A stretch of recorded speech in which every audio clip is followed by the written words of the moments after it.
everyone, and welcome back to another episode of Humaning. I'm Maya, and I am really happy you're here with us today. If you're new, this is the podcast where we get real about what it means to be human.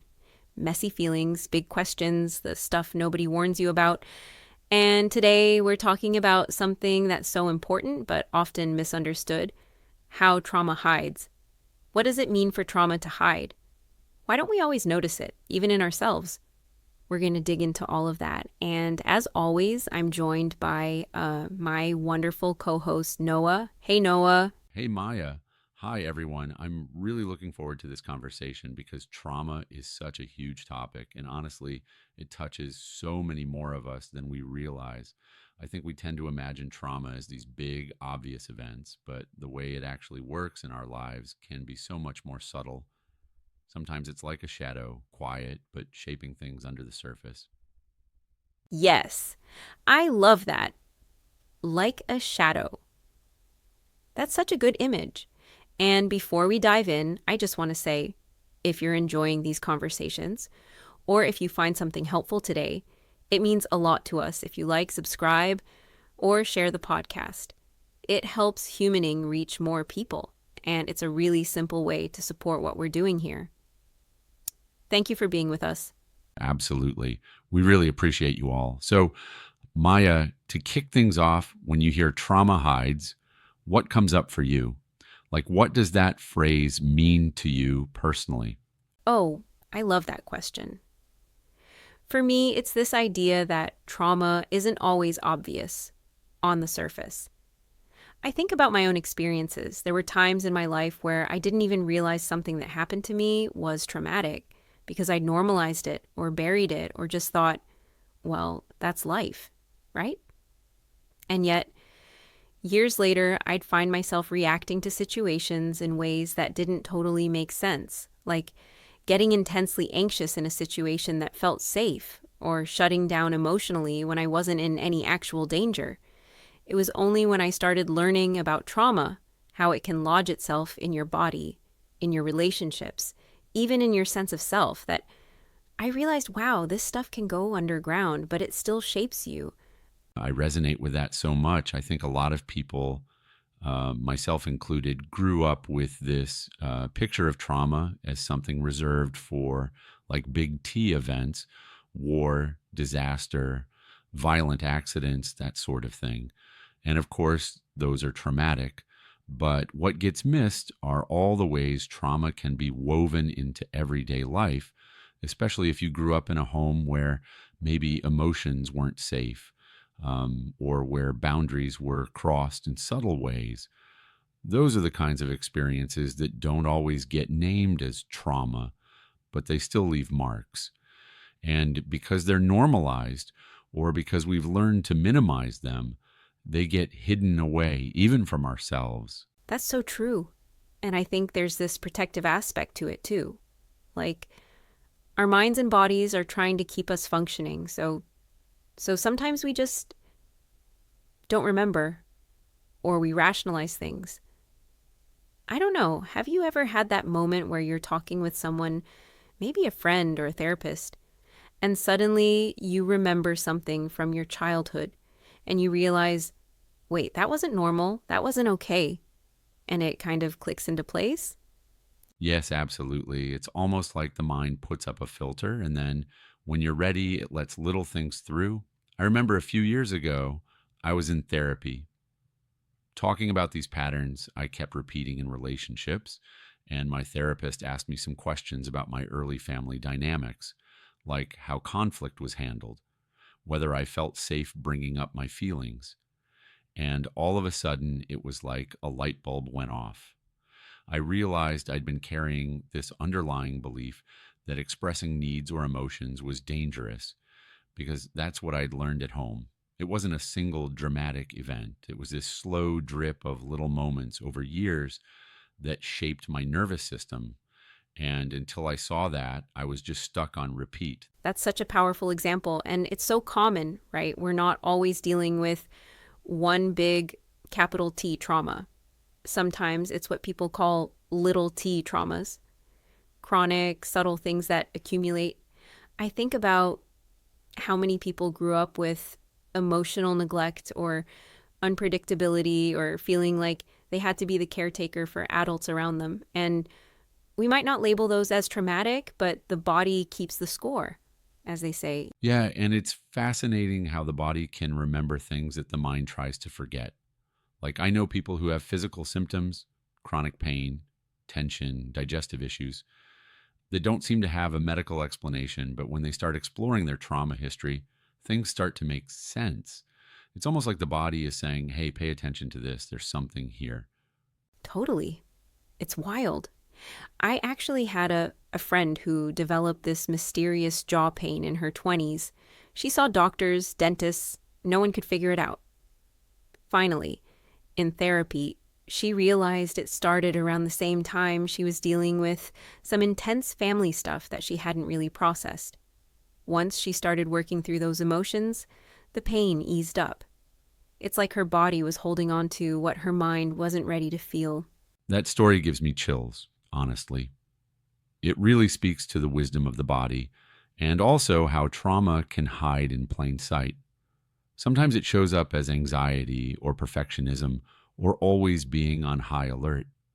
Other times it's avoidance, like not being able to watch certain movies or getting panicky in crowds without really knowing why. Have you noticed that in your own life, Maya? The ways trauma kind of camouflages itself? Oh, absolutely. For me, it's often been in how I react to conflict. I used to think I was just bad at confrontation, but the truth was, even mild disagreements would send my whole system into fight or flight. My heart would race, my hands would get cold, and I'd either shut down or get super defensive. It took me a long time to realize that was my body remembering old experiences where conflict wasn't safe. So instead of being bad at confrontation, I was actually just carrying old survival strategies. That's such a good way to put it. Old survival strategies. I think that's the heart of it.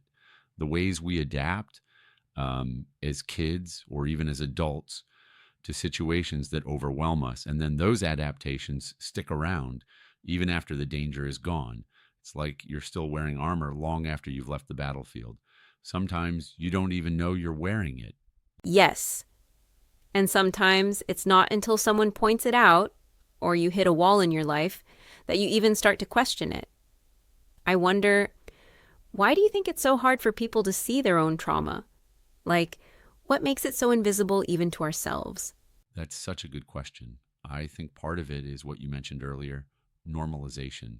If something's always been your reality, it's hard to imagine it could be different. There's also a kind of shame that comes with admitting, this hurt me. Sometimes we feel like we're being dramatic or that other people had it worse, so we minimize our own pain. And then there's just the basic wiring of the brain. When something is too overwhelming, the mind can literally disconnect from it or bury it deep. Dissociation, denial, all those defense mechanisms. Absolutely. And society can reinforce that too, right? There are so many cultural messages about just getting over it or other people have had it worse. We're taught to be resilient, to push through. Sometimes even well-meaning friends or family members will say things like, "Oh, that was so long ago. Why are you still thinking about it?" So we learn to hide it, even from ourselves. Yeah, or we start to think we're broken because we can't just move on. But trauma isn't a moral failing, it's a wound, and wounds need care, not judgment. I really wish more people understood that. I also think there's a kind of fear if I look too closely at this pain, will it overwhelm me? So it feels safer in the short term to just keep it buried. That's so true. And I think that's why having safe spaces, whether it's therapy, friendship, or even podcasts like this, can be so healing. Just hearing someone say, "You're not crazy, you're not alone, what happened to you matters." That can be the first step to even noticing what's hidden. Exactly. And sometimes it's just a tiny moment that opens the door, like a song lyric or a movie scene or someone sharing their story. Suddenly you feel this wave of emotion and you realize there's something inside you that needs attention. It's almost like The trauma is waiting for permission to be seen. Oh, I love that. Waiting for permission to be seen. And I think, too, there's a misconception that healing means digging everything up and reliving it all at once. But sometimes it's just about noticing and, okay, I get really anxious in these situations. What might that be about? Or I tend to shut down when people are angry. Where did I learn that? It can be gentle and slow. Absolutely. I think one of the biggest gifts we can give ourselves is curiosity instead of judgment. Like, that's interesting. I wonder where that reaction comes from, instead of what's wrong with me. And sometimes the more we can name what's been hidden, the less power it has over us. That's so true. I remember a moment with a friend years ago. We were talking about families, and I mentioned something about how my parents used to fight a lot. She just looked at me and said, "That must have been really hard for you as a kid." And I burst into tears because I'd never thought about it that way. I'd always minimized it like, well, everyone fights. But having someone witness my experience made it real and allowed me to feel it. That's such a moving story. It really shows the power of language and of being witnessed. Sometimes all it takes is someone saying, "That was hard," to unlock a whole new level of awareness. And once you see it, you can't unsee it. You start to notice all the places that trauma was hiding in your beliefs, your choices, your body. Yes. And it can be overwhelming, but also really freeing. I think sometimes people are afraid that looking at their trauma will make it worse. But in my experience, naming it is the beginning of healing. It's like, okay, now I can actually work with this instead of letting it control me from the shadows. Absolutely. And there's no one right way to do it. For some people, it's therapy. For others, it's journaling, art, movement, or just talking with trusted friends. The important thing is to move at your own pace and to honor what feels safe. I always tell people you don't have to dig up everything at once.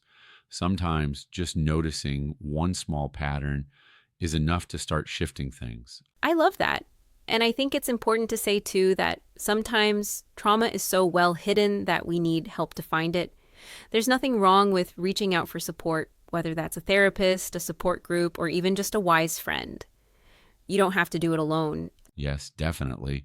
And if you're listening right now and thinking, I recognize myself in this, but I don't know where to start, just know that that awareness is already huge. You're not alone, and it's okay to take your time. Healing isn't linear, and there's no deadline. That's such a great reminder.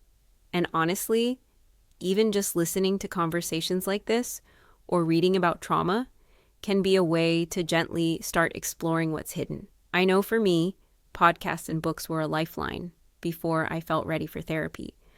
Sometimes it's about building up that sense of safety and validation bit by bit. Absolutely. There's so much wisdom out there and so many people who have been where you are. I think one of the things that helps trauma hide is the belief that I'm the only one or no one else would understand. But when you start to hear other people's stories, it breaks down that isolation. Suddenly, you realize you're part of a bigger human story. Yes, and there's such power in that. I think, too, that's one of the reasons we started Humaning, right? To have these real conversations and to remind people that it's okay to be human. Messy, complicated, wounded, and also resilient and capable of healing. We're all works in progress. I love that. And I think just to bring it back to our topic, trauma hides because sometimes that's what we needed to survive. But healing is about slowly, safely bringing those hidden parts into the light. And that's something anyone can do at their own pace. I'm so glad you said that. It's not about blaming ourselves for having hidden trauma or feeling like we should have seen it sooner. It's about meeting ourselves with compassion and being open to discovering what's underneath the surface. That's such a good point. I think there's a temptation to judge ourselves for not seeing it sooner or for still being affected by things that happened years ago. But honestly, the fact that trauma hides is a sign of how adaptive and resourceful we are. Our brains and bodies are doing their best to protect us.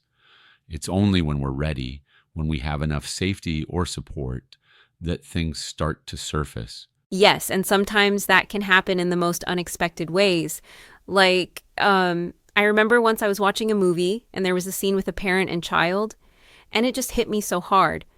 I started crying and didn't even know why at first, but as I sat with it, memories came up that I hadn't thought about in years. It was like my body knew something needed attention, even when my mind didn't.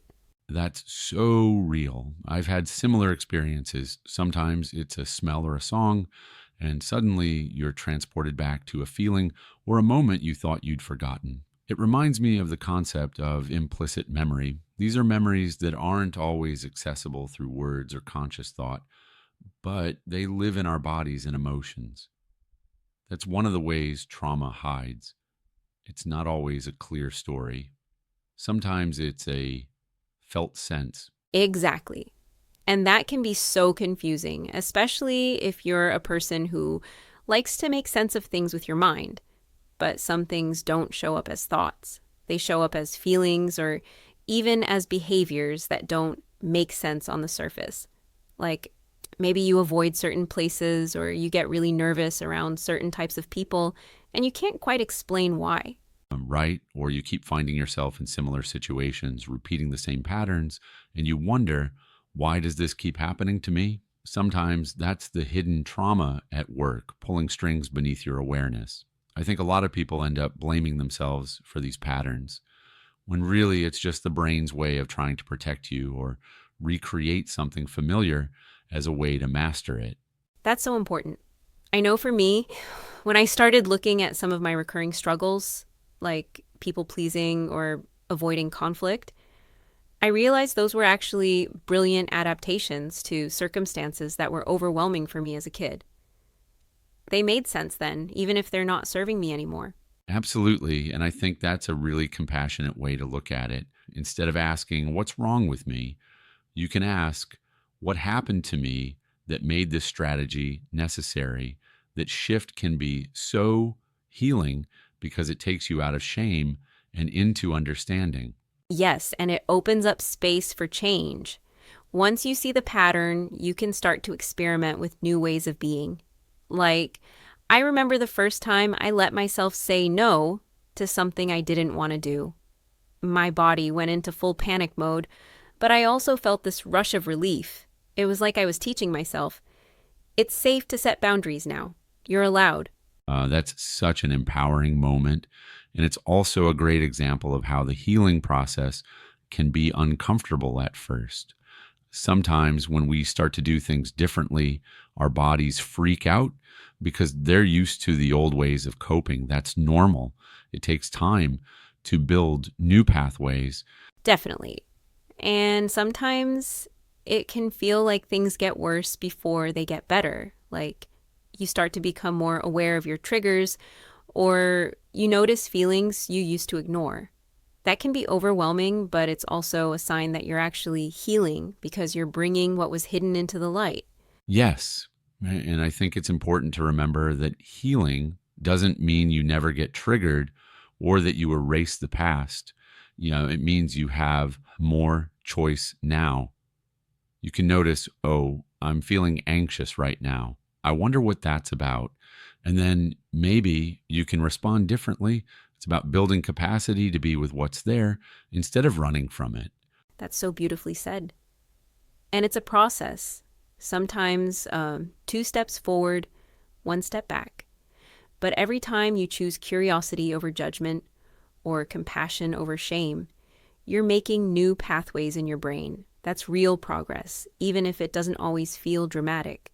Exactly. And I think another way trauma hides is in the stories we tell ourselves about who we are. Like, I'm just an anxious person, or I'm too sensitive, or I'm not good at relationships. But sometimes those labels are actually covering up old wounds. When you start to question them, you realize, wait, maybe I learned to be anxious because I had to be hypervigilant as a kid. Maybe my sensitivity is actually a strength. That's so powerful. It's like By exploring where those stories come from, you can start to rewrite them. You get to say, I'm more than what happened to me. I can choose new ways of showing up in the world. Totally. I think about how many people walk around feeling broken or defective when really they're just carrying old pain that hasn't been named yet. If we could all see ourselves in each other with a little more compassion, I think the world would be a very different place. I agree. And I think about how many conflicts or misunderstandings in our relationships are really just two people's hidden wounds bumping into each other. If we could say, hey, I'm feeling scared right now, or this reminds me of something old, we might have so much more empathy for ourselves and each other. Absolutely. It actually reminds me of a time with a close friend. We had this argument that seemed to come out of nowhere. Later, we both realized it wasn't about what we were fighting about. It was about old stuff, old fears of abandonment and rejection. Once we talked about that, it softened everything. We were able to see each other's vulnerable parts, and it brought us closer. I love that. It's such a testament to the power of vulnerability and how bringing hidden pain into the open can create real connection. And it's a reminder that we're all carrying things that might not be visible on the surface. Yes, and that's why self-compassion is so important. When you start to notice your own trauma patterns, it's easy to get frustrated or discouraged. But if you can meet yourself with kindness, it makes the process so much gentler. Even just saying, wow, this is hard, but I'm doing my best. That matters.